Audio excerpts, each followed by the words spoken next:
യേശുവിൽ ഏറ്റവും അനുഗ്രഹീതരായ പ്രിയപ്പെട്ടവരെ, നാം വീണ്ടും ഒരുമിച്ച് കൂടിയിരിക്കുന്നത് ദൈവവചനത്തിൻ്റെ മുമ്പിലാണ്, പ്രാർത്ഥനയോടെയാണ്, ദൈവത്തിലുള്ള ആഴമേറിയൊരു വിശ്വാസത്തിലുമാണ്. ഈ ദിവസം നിങ്ങൾക്കെല്ലാവർക്കും വേണ്ടി വളരെ വിശ്വാസത്തോടെ, പ്രതീക്ഷയോടെ നിങ്ങൾക്ക് വേണ്ടി പ്രാർത്ഥിക്കുന്നു. നിങ്ങളുടെ കുടുംബത്തെ ഓർത്ത് പ്രാർത്ഥിക്കുന്നു. നിങ്ങളുടെ ആരോഗ്യത്തിന് വേണ്ടി പ്രാർത്ഥിക്കുന്നു.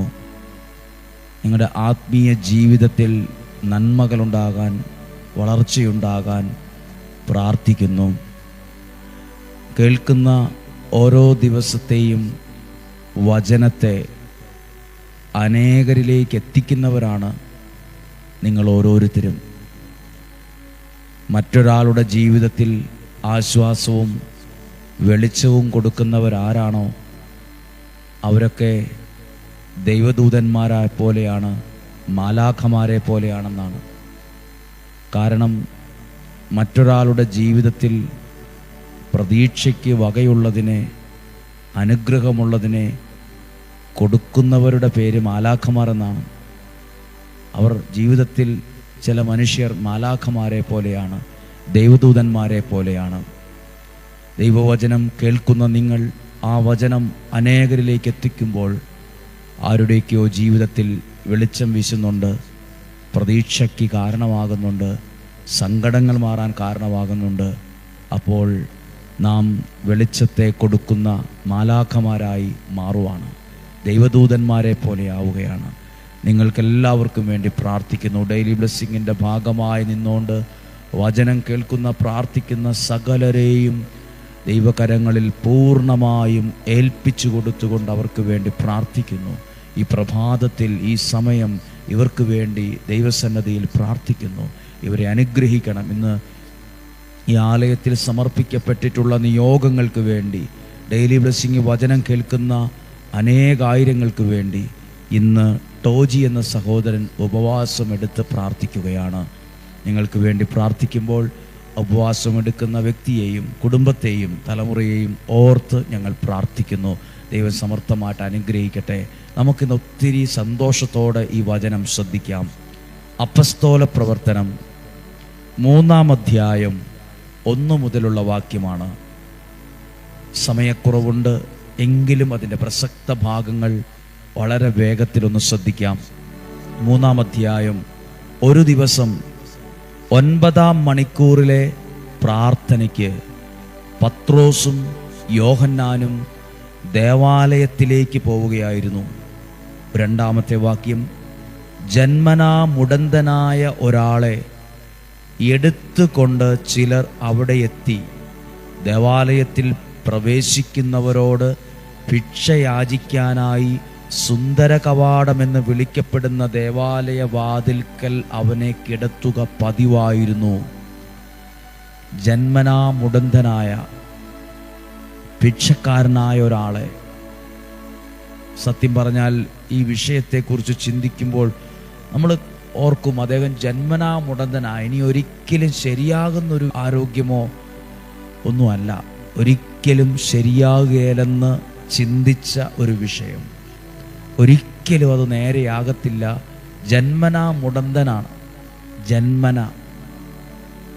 അപ്പോൾ ഇനി ആ കാല് നേരെയാകത്തില്ല, ആരോഗ്യം സാധാരണ പോലെ ആകത്തില്ല, ശരിയാകില്ല എന്ന് ചിന്തിച്ച ഒരു കാര്യം. എന്നാൽ 3-ാമത്തെ വാക്യം, പത്രോസും യോഹന്നാനും ദേവാലയത്തിലേക്ക് പ്രവേശിക്കുന്നത് കണ്ട് അവൻ അവരോട് ഭിക്ഷയാചിച്ചു. പത്രോസ് യോഹന്നാനോടൊപ്പം അവനെ സൂക്ഷിച്ചു നോക്കിക്കൊണ്ട് പറഞ്ഞു, ഞങ്ങളുടെ നേരെ നോക്കുക. 6-ാമത്തെ വാക്യം, പത്രോസ് പറഞ്ഞു, വെള്ളിയോ സ്വർണമോ എൻ്റെ കയ്യിലില്ല, എനിക്കുള്ളത് ഞാൻ നിനക്ക് തരുന്നു. നസ്രായനായ യേശുവിൻ്റെ നാമത്തിൽ എഴുന്നേറ്റു നടക്കുക. പത്രോസ് വലത്ത് കൈക്ക് പിടിച്ച് അവനെ എഴുന്നേൽപ്പിച്ചു. ഉടനെ തന്നെ അവൻ്റെ പാദങ്ങളും കണങ്കാലും ബലം പ്രാപിച്ചു. അവൻ ചാടി എഴുന്നേറ്റ് നടന്നും കൊതിച്ചു ചാടിയും ദൈവത്തെ സ്തുതിച്ചു. ഒരിക്കലും ശരിയാകേലെന്ന് പറഞ്ഞ ഒരു വിഷയം ഇപ്പോൾ ആ വിഷയത്തിൽ നടന്നും കൊതിച്ചു ചാടിയും സന്തോഷിക്കാൻ ഇടയാകത്തക്ക വിധം മാറ്റമുണ്ടായി. ശരിയാകുകയില്ലെന്ന് പറഞ്ഞൊരു വിഷയമാണ്. നേരെയാകുകയില്ല ഈ കാലെന്ന് പറഞ്ഞവരുണ്ട്. ഇനി ആ കാലിൽ ബലം വരികയില്ലെന്ന് പറഞ്ഞവരുണ്ട്. ആ കാല് മെലിഞ്ഞ് ഉണങ്ങി ശോഷിക്കാൻ തുടങ്ങിയെന്ന് പറഞ്ഞവരുണ്ട്. അതിലേക്കുള്ള മസിൽ വളരെ വീക്കാണെന്ന് പറഞ്ഞവരുണ്ട്. ഞരമ്പ് ശോഷിച്ചു എന്ന് പറഞ്ഞവരുണ്ട്. പക്ഷേ നിങ്ങൾ കണ്ടോ, യേശുവിൻ്റെ നാമത്തിൽ പ്രാർത്ഥിച്ചപ്പോൾ ദൈവശക്തി പകരപ്പെടുന്നത് കണ്ടോ? ദൈവശക്തി പകരപ്പെടുകയാണ്. ദൈവത്തിൻ്റെ ശക്തി ഒരാളിൽ നിന്നും മറ്റൊരാളിലേക്ക് പകരപ്പെട്ടതാണ് ആ അത്ഭുതം അവിടെ സംഭവിക്കാൻ കാരണമായത്. ഹല്ലേലൂയ. പ്രിയപ്പെട്ടവരെ, ഈ ദൈവവചനം നിങ്ങൾ കേൾക്കുമ്പോൾ ഈ ദൈവവചനത്തിലെ ശക്തിയിൽ നിന്നുകൊണ്ട് നിങ്ങളുടെ കുടുംബത്തിന് വേണ്ടി പ്രാർത്ഥിക്കുമ്പോൾ നിങ്ങളുടെ കുടുംബത്തിലേക്ക് പകരപ്പെടുന്ന, നിങ്ങളുടെ ആരോഗ്യത്തിലേക്ക് പകരപ്പെടുന്ന, നിങ്ങളുടെ പ്രാർത്ഥനാവശ്യങ്ങളിലേക്ക് പകരപ്പെടുന്ന ഒരു ദൈവശക്തിയുണ്ട്. പകരപ്പെടുന്നൊരു ദൈവശക്തിയുണ്ട്. പത്രോസും യോഹന്നാനും പറയുവാണ്, ഞങ്ങളുടെ കയ്യിൽ പണമോ സ്വർണമോ വെള്ളിയോ ഒന്നുമില്ല, യേശുവിൻ്റെ നാമം മാത്രമേ ഉള്ളൂ. ആ നാമത്തിൽ ഞാൻ നിനക്ക് വേണ്ടി പ്രാർത്ഥിക്കുന്നു. ആ യേശുവിൻ്റെ നാമത്തിൽ പ്രാർത്ഥിച്ചപ്പോൾ സൗഖ്യമാക്കുന്ന, വിടുതൽ കൊണ്ടുവരുന്ന, എഴുന്നേൽപ്പിക്കുന്ന ഒരു ദൈവശക്തി അവിടെ പകരപ്പെട്ടു എന്ന് മാത്രമല്ല, ഒരിക്കലും ശരിയാകേലെന്ന് പറഞ്ഞ വിഷയം ഇപ്പോൾ നടക്കാനും കുതിച്ചു ചാടാനും ഒക്കെ തുടങ്ങി. നിങ്ങളും ഏത് കാര്യത്തെ ഓർത്തിട്ടാ ഇനി അത് ശരിയാകൂന്നൊന്നും തോന്നുന്നില്ല? നിങ്ങൾ എന്തിനെ ഓർത്ത് അത് പറയുന്നത്? ഇനി അത് നന്നാവും തോന്നുന്നില്ല, ഇനി അത് നേരെയാകുമെന്ന് എനിക്ക് തോന്നുന്നില്ല. പറയാൻ പറ്റുന്നതൊക്കെ പറഞ്ഞു, ചെയ്യാൻ പറ്റുന്നതൊക്കെ ചെയ്തു, ഇനി എനിക്ക് വലിയ പ്രതീക്ഷയൊന്നുമില്ല എന്നും നിങ്ങൾ പറയുന്ന കാര്യത്തെ ഇന്നൊന്നോർത്തേ. അത് ചിലപ്പോൾ വ്യക്തിയാകാം, വീടിൻ്റെ സാഹചര്യമാ. ചിലർ പറയും, എനിക്ക് ഇത്രയും വയസ്സൊക്കെ ആയി, ഇനി ഒരു വീടൊന്നും പണിയാൻ പറ്റത്തില്ല, എനിക്ക് എൻ്റെ ജീവിതത്തിൽ ഇങ്ങനെ ഒരു മാറ്റം ഉണ്ടാകുമെന്ന് എനിക്ക് തോന്നുന്നില്ല, എൻ്റെ കുഞ്ഞുങ്ങളിലൊരു മാറ്റം ഉണ്ടാകുമെന്ന് എനിക്ക് തോന്നുന്നില്ല. ഒരിക്കലും ശരിയാകുകയില്ലെന്നായിരിക്കും നമ്മുടെ ബുദ്ധി നമ്മളോട് പറയുന്നത്. ഇതിങ്ങനെയൊക്കെ അങ്ങ് തട്ടിമുട്ടി പോട്ടെ എന്നായിരിക്കും നമുക്ക് തോന്നുന്നത്.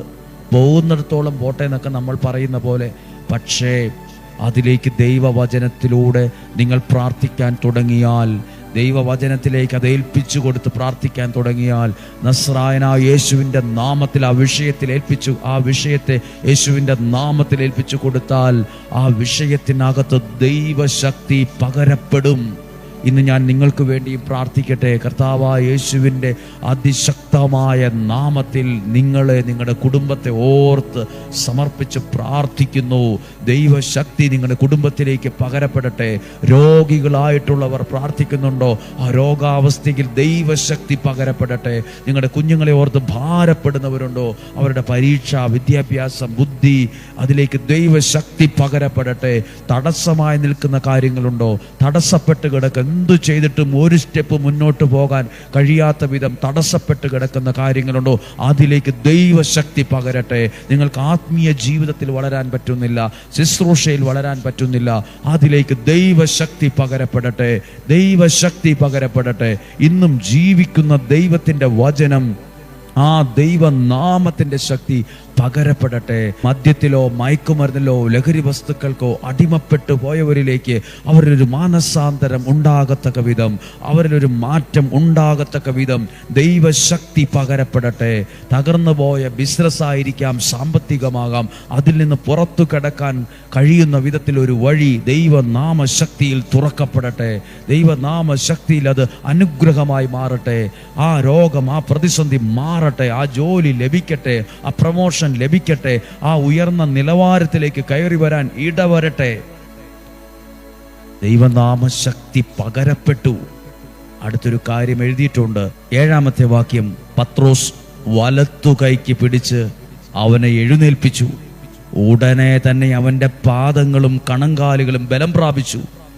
അവൻ എഴുന്നേറ്റ് നടന്നും കുതിച്ചു ചാടിയും അവരോടൊപ്പം ദേവാലയത്തിൽ പ്രവേശിച്ചു എന്ന്.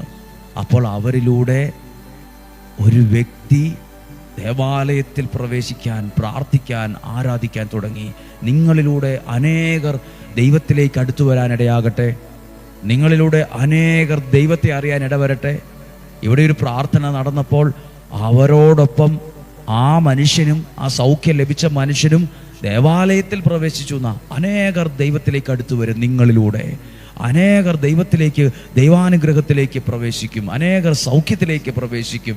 അനേകർ വിടുതലിലേക്ക് പ്രവേശിക്കും. അനേകർ ദൈവസ്നേഹം അനുഭവിക്കുന്നതിലേക്ക് പ്രവേശിക്കും. അനേകർ പ്രവേശിക്കും. പ്രതീക്ഷിക്കാത്ത ഒരു അത്ഭുതം, പ്രതീക്ഷിക്കുന്നതിനും അപ്പുറത്തായ ഒരു അനുഗ്രഹം ദൈവം ജീവിതത്തിൽ തരും.